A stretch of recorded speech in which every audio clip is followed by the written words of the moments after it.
what I like to call extra men that nobody asked for. And it sounds harsh. We're not trying to male bash or anything, it's just a reality. So I want you to think of the fact that there is a demographic of unnecessary men. Think clearance rack at Walmart. I'm not trying to be funny, I promise. The 97 Maybe I am a cent little bit. bin. Just think there's always going to be a group of men that don't get married, that's never chosen, that nobody wants to have babies with, nobody wants to make eye contact with. Women women clutch their purses when they walk past them. You know what I mean? Those men are amongst us and they are They dangerous walk because a lot of amongst them us. are radicalized to think they are owed a woman. A lot Hmm. of men think that, they have this entitlement because of how they were brought up in the patriarchy. So before, you get that knee jerk sort of reaction to say, yeah, you can say the very same thing about women. I want to set that aside. Just let's set that aside. Right. There, as harshly as this sort of comes across as maybe not harsh, but callous, there always has been a group of men that are not going to reproduce. The actual number of men that pass on their genes is a startling low number, specifically in Black community for the amount of births that we have. Like the data says we're all having, sex is being had by a small subset of men, right? I think the T app also revealed where a lot of that interest really lies. So I don't want to look at this as simply as a thing to say, hey, men, you need to step it up. It's just a numbers game at one point. It's just a numbers game. So I think the focus, and I think men are shifting towards that, is one of saying you find your own purpose in life. You find your own purpose in life, what gives your life meaning, drive, and like that, the movement is sort of decentering men. Yeah, decenter women, right? If that's not in the cards for you, that's not what it looks like. There's so many other things in life that you can go out and enjoy. That last part about it's radicalizing men because they grew up in the patriarchy. I think that's a nice cover. It's a nice catch-all to try to make it seem like this is a male issue that they're not being chosen. Cool. Let's just set that aside again. And next thing we set aside, men, just again, get your passport, but not, to go to other countries to find other women. But I mean, that is a better option for you. That's what's being said here. But explore the world, find your drive, find your purpose, find your creative outlet. If this is how the game is being played, and they're saying you can't sit at the table, hey, just leave. And that's advice I usually typically like to give anyone, right? Genderless advice. If this is a struggle that you're finding, sometimes you don't have to play the game. You can just say, "Hey, I'm done with this." If we're taking what she's saying completely as true, right? And we'll break this down further. We take that as completely as true, then fine.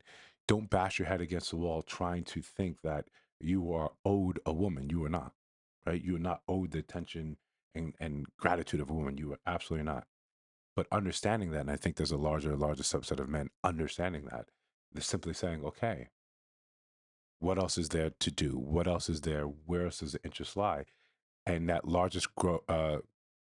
think the largest group of males is ones that have no interest in being married and have no interest in relationships. I have no kids.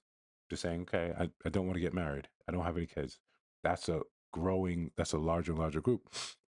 So I think this is playing out, yeah, differently in a sort of different sense when we just again focusing on the males, taking what she says as sort of face value.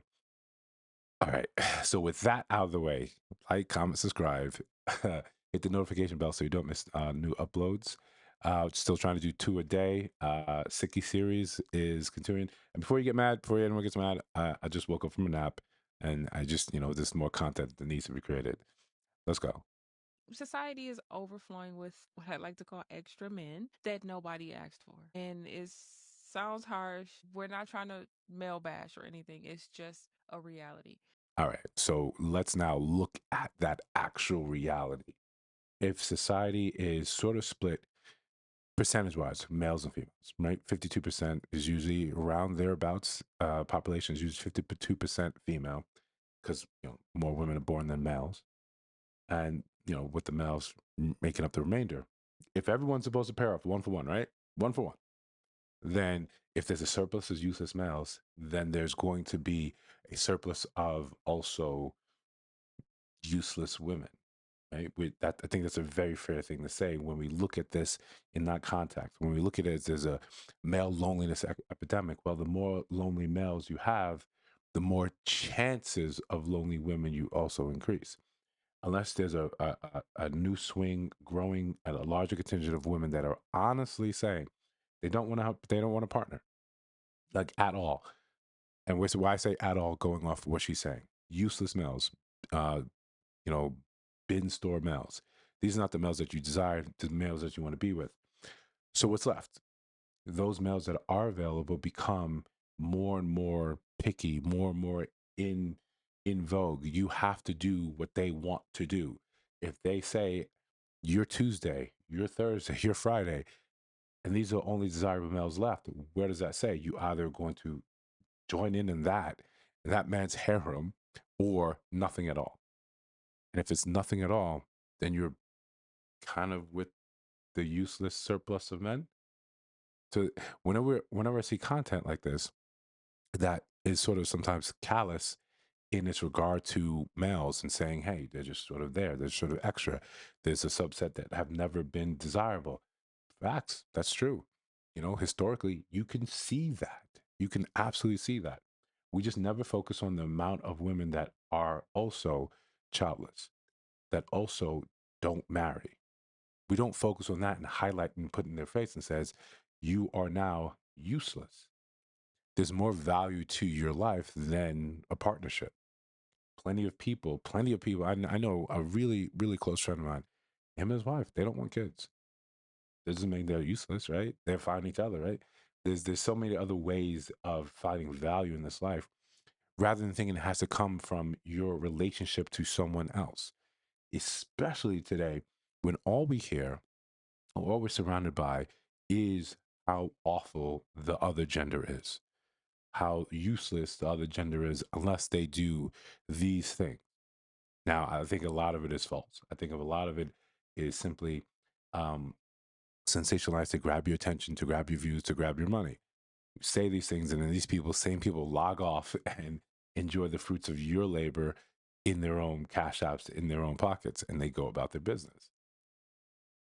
Like with no regard to how your life intrinsically turns out because you followed what they said and it sounded good, but it was just kind of dollar store misandry, dollar store misogyny. You walk and you think and you elucidate these things and you say, "Let this has got to be the truth." I finally figured out why I'm unsuccessful in dating, why dating's been so difficult for me. It's because fill in the blank, men fill in the blank, women fill in the blank. But the truth is, we're always sort of better together unless we're willing to turn the entire dating scheme on its head and say, "Hey, those fringe shows on TLC, with the polygamy, maybe that's us where we need to head if we're going to see people pair up in discernible numbers while saying, hey, there's a bunch of males that will never get married, right? You get this is just becomes a math thing, and math doesn't care about us, right? So I want you to think of the fact that there is a demographic of unnecessary men. Think clearance rack. Again, right? I think that part in that when I say this is callous, the part we're saying you're unnecessary. If you're unnecessary for how she thinks men should be used or the men's value is seen through her eyes and that labels you as unnecessary for society, I think that's callous. I think when it's flipped on its head, that's when the news media, that's when the society gets together and says, how can you say that? That's misogyny. You can't, if you will come on here and tell women that you are functionally useless because you're undesirable for the male gaze, for men in general, I think TikTok would shut that down. YouTube would shut that down pretty quickly, right? So again, this is a cleverly disguised, misandry that we see a lot of online. Guys, if you think I missed something, let me know. If you see some videos down on your screen somewhere, take a look. Let me know what you think about those videos too. I'll see you in the next one.